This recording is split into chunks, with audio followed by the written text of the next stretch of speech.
देखो बेटा, ये भी सवाल बहुत अच्छा है। कह रहे two heavy sphere of 100 kg of radius 0.1 यानी कि 10 सेंटीमीटर का है, बहुत छोटा सा है, are 1 metre apart on horizontal table. तो एक फिगर बना लें बेटा।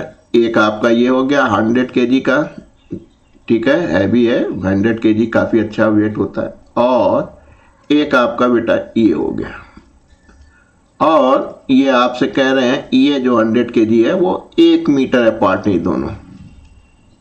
आपको क्या क्या निकालना है? आपको ग्रेविटेशनल फोर्स निकालना है और पोटेंशियल निकालना है। कहाँ निकालना बेटा? Mid point.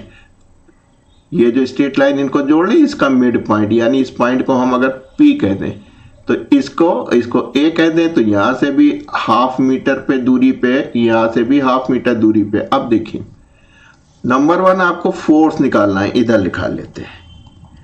Force is a vector quantity और इसका मैग्नीट्यूड चाहिए आपको।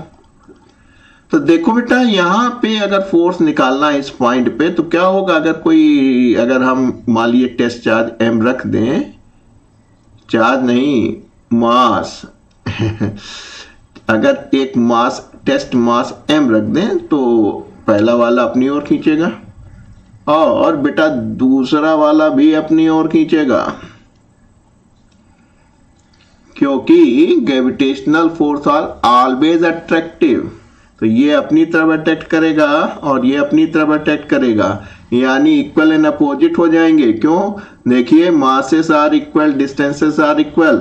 आप जानते हैं Gm1 into m2 upon distance का स्क्वायर, ठीक।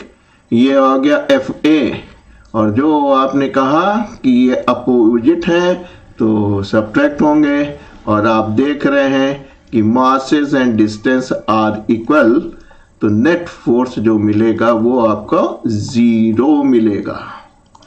लेकिन यहां पे आपको पोटेंशियल मिलेगा।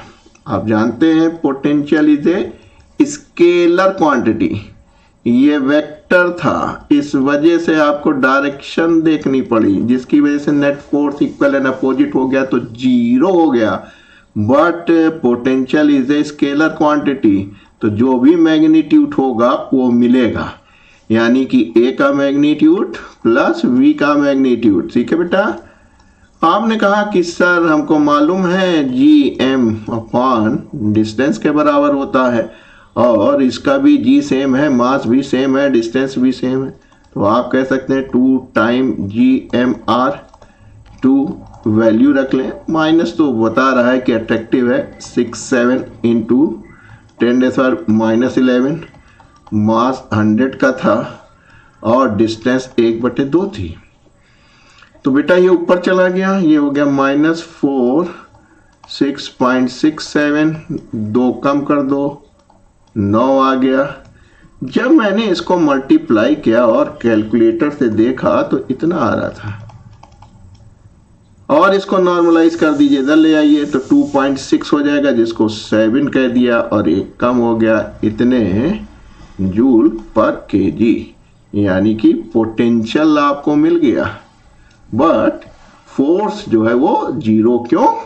यही तो खेल है वेक्टर और स्केलर का। वेक्टर में डायरेक्शन भी काउंट होती है, स्केलर में तो केवल मैग्नीट्यूड। वहां पे जितना मिल रहा था पोटेंशियल, एक यानी कि एक 100 kg से, और जो B आपके पास सॉलिड स्फीयर था उससे जितना मिल रहा था, दोनों का सम हो गया।